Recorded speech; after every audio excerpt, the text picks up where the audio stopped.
This is going to be Scholomance as a Guardian Druid. Let's take a break from super intense Halls of Reflection and do something a little bit calmer. Again, just going to do 2 today because it takes kind of a bit. So, I seem to remember last time I was playing this character, I was complaining about a lot of things. Couldn't make Restoration work, didn't really enjoy Guardian all that much, kind of would rather play any other tank. Turns out that as a Guardian Druid levels up, it feels a whole lot better. So one really key ability that I get there is my number 3, Swipe. It's an attack that hits everybody around, doesn't cost anything, doesn't have a cooldown, I can just hit it all that I want. It's a better feeling filler than Moonfire. So I can just swipe when I want to. Right, okay, Scholomance. In 4 rooms you gotta find a book and destroy it. Right, I did just show this place on a rogue, so now I'm doing it tank perspective. Right, so anyway, couple of other things happen to make a druid feel good. Let's see, my number 6 there is something like Intimidating Roar or something. Sort of like Leg Sweep. It just stuns everything around me for a little while, so I'll probably be using that a bunch. I'm going fast and aggressive here. I was ready to go.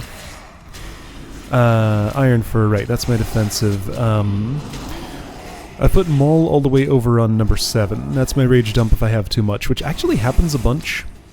I accumulate rage pretty quickly.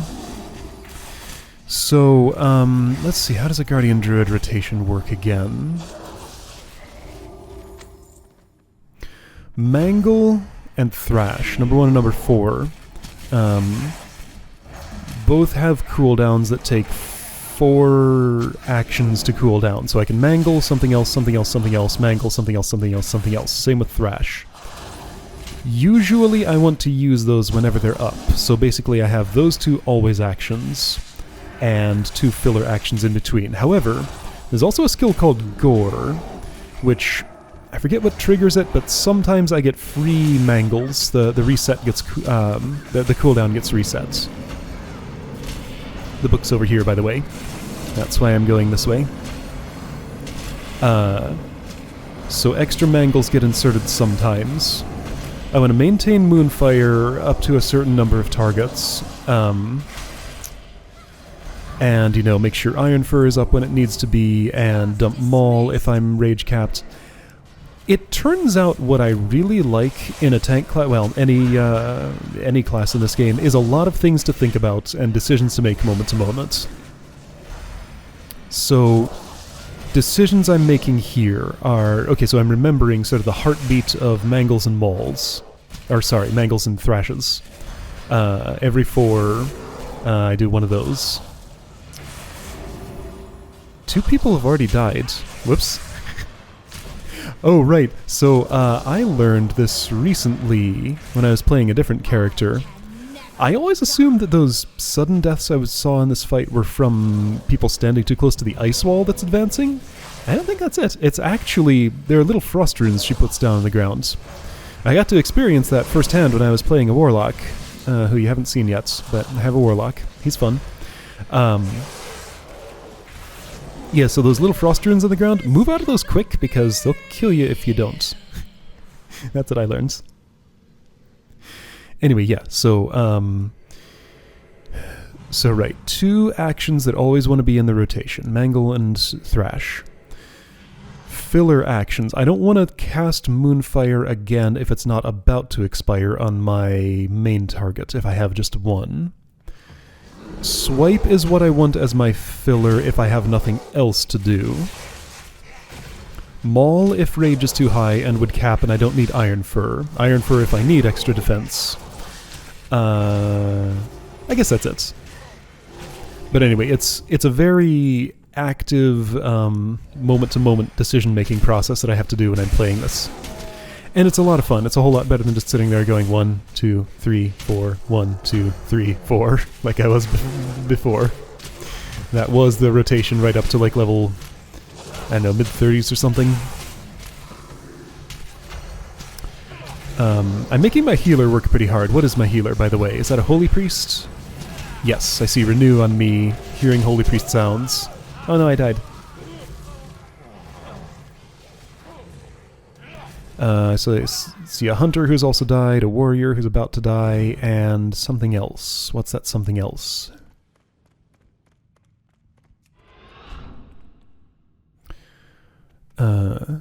That's fine, we're not too deep into the dungeon yet. Dying there's not too big a deal. Maybe I was a little aggressive there. Or maybe I wasn't. I don't know. You can never really tell what exactly went wrong when something like that happens. It usually doesn't matter, you know. There's no reason to play the blame game. Sometimes there's one person who's an obvious problem right there. The problem was not in any way obvious and, you know, barely a problem. We died. Oh no. And now we're back. It took like 5 seconds. Anyway, so yeah, I don't think we've found the book in this room yet. So the general pattern here is clear it out until you find the book, then go straight to the boss once you're done with that part of it. I don't remember where we found it this time.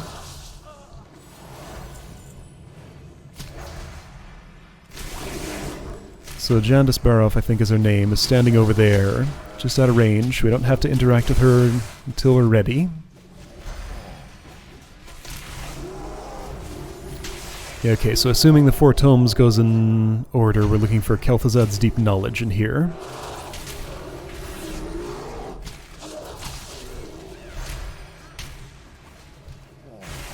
What kind of priest is this? It's something tall, so not Goblin or Vulpera. Wearing a hood, so I can't just tell at a glance. Didn't look like Blood Elf posture to me, but let's see that again. 2 people are wearing same kind of hood. Oh yeah, so what is... Where's the book? Yeah, we're trying to figure that out. Amadeus, are you a mage? No, Amadeus is the holy priest. Mizael, are you a mage? Are you a warlock or what? Okay, with that posture, that's a Forsaken. Okay, so we have an undead priest here. Do we get the book? Oh, I remember where it is now, and I was... Once we find it, I'm baffled as to how we could have missed it. Oh wait, no, it was in that location. Oh, same location as Caro got it. Okay. Really? That same spot? Okay. I remembered it having been somewhere else. I guess that was a different run. Okay, that's a Destruction Warlock. I saw that green fire coming in there. Alright, once I took the time to pay attention. It's a Destruction Warlock. Got it. Try your luck.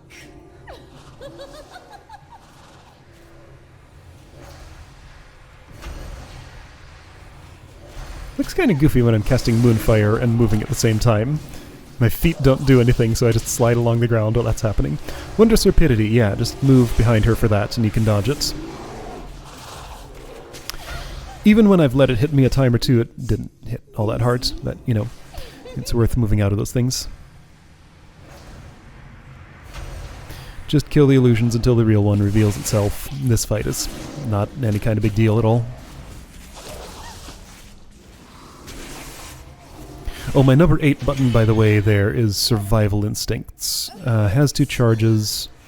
I think it reduces all damage by 40% for 12 seconds or something. It's probably less than 12 seconds. So yeah, personal defensive. A pretty good one, but has a long recharge time, so I can't just keep it up all the time. Iron Fur is my main one that has all the uptime on it.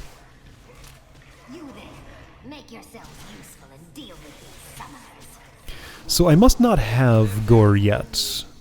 Yeah, I got that in a level or 2. So because I'm not seeing any free mangles coming up. Still feels fine, but yeah, that gives me just one additional consideration because, you know, where I would have this predictable heartbeat of, you know, for example, let's say I'd Mangle, Thrash, Moonfire, Swipe, Mangle, Thrash, something, something, Mangle, Thrash, something, something. Now the Thrash would still be on the heartbeat, but the Mangle would occasionally change its position in the rotation of 4. Because it could just decide to reset itself and I'd want to hit it again, because it's a real good attack, generates a lot of rage. But I don't want to press the button if I'm rage capped. I want to maul first, and then mangle. It's complicated. It's good complicated. Gives me lots to think about. Whoa, I'm being super aggressive here. You really only need to get one Bone Weaver at a time. I'm making this priest work so hard. My dear, you should embrace this. He's doing okay, but, you know. I did already die once, and I've had some close calls. Curse another soul. But I guess I'm not deciding to slow down from that.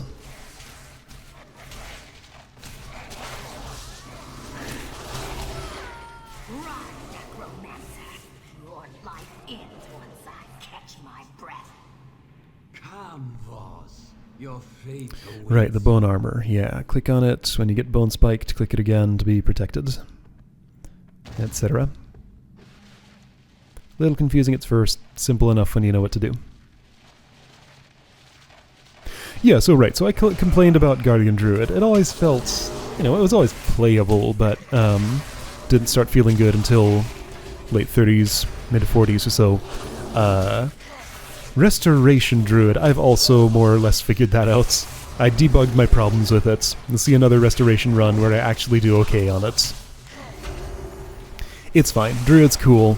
It just has some weird, like, dead spaces during the leveling process where my toolkit's incomplete and it feels bad for a while. I don't want to stand in this blue fire. I'm doing it anyway, though. Yeah, I should probably move out of that. It does deal a bunch of damage. Just stay away from the bone pits that have that going on, I have since learned.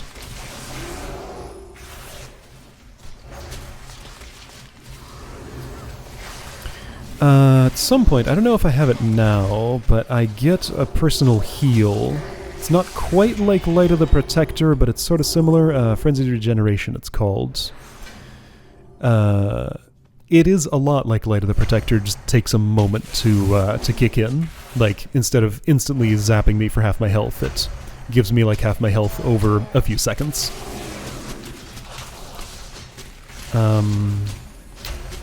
And there's another button I get to press, but I'm forgetting what it's called and what it does. It's a personal defensive thing. So, in addition to Iron Fur and Frenzied Regeneration and Survival Instincts, there's a fourth one. I think?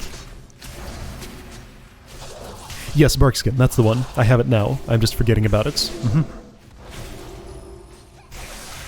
I have it up on a secondary action bar, so I'm not looking at it all the time.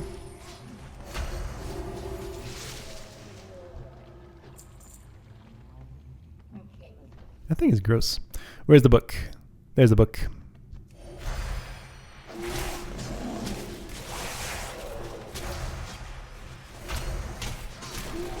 Somebody got it.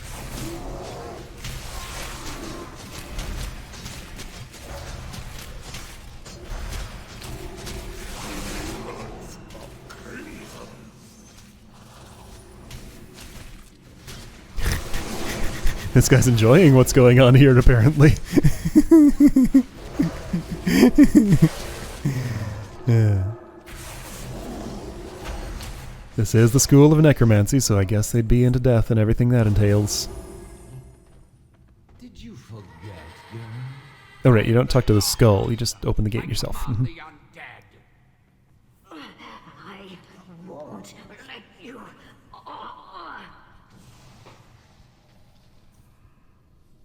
Now turn your lovely rune blades on our guests. At first I kinda didn't like this new version of Scholomance, but it's grown on me.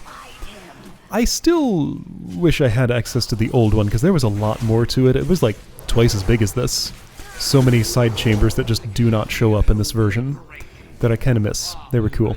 But, the core of it that remained is pretty good.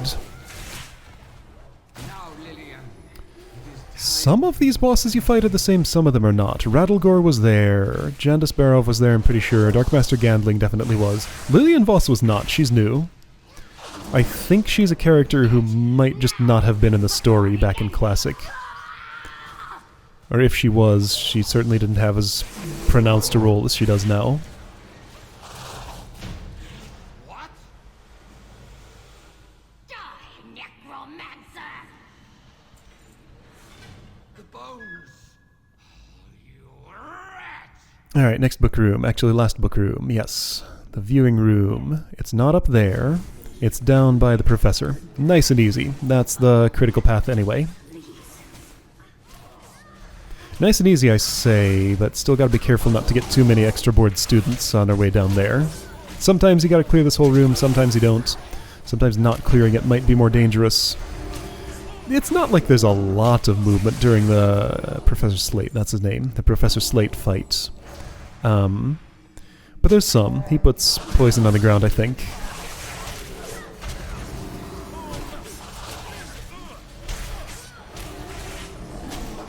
Yeah, I'd probably be having a better time here if I had remembered I had my bark skin button. I'm just not using that. Oops. This might have been the first Guardian run I did in a little while. Sometimes takes me a bit to find my buttons again when I don't play a class for a bit.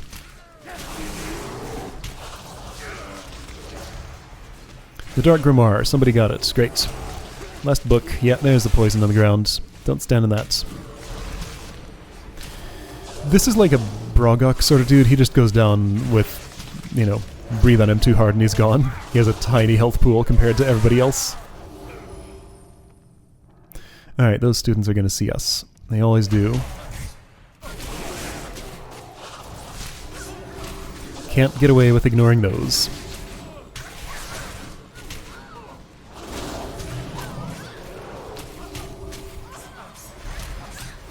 I'm turning in the quest mid-combat, just so I don't have to think about it later.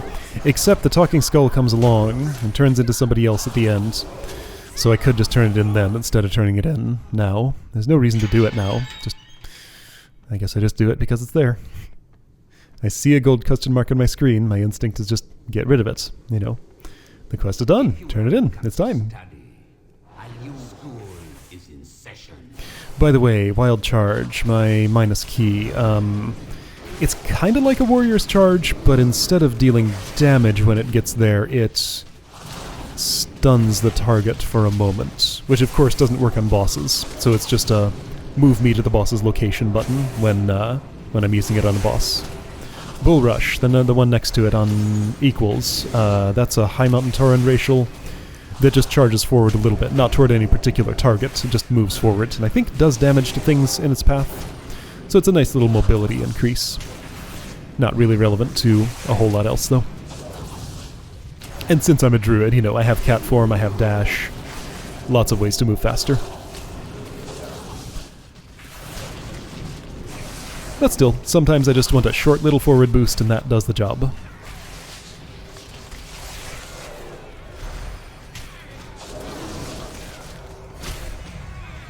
I did have to retrain my fingers a little bit. I have to resist the urge to press Moonfire too often. Like, I want it to be swipe when I don't need to reapply Moonfire, but I don't know, I still find myself pressing Moonfire more often than I should. But yeah, Guardian's good. It, you have to wait for it to get a few more tools before it feels good, but eventually it's real nice. Alright, cool. People want to do more, but no, I don't do randoms. I queue specific ones, so I'm going to leave. They can have their fun by themselves. See you next time.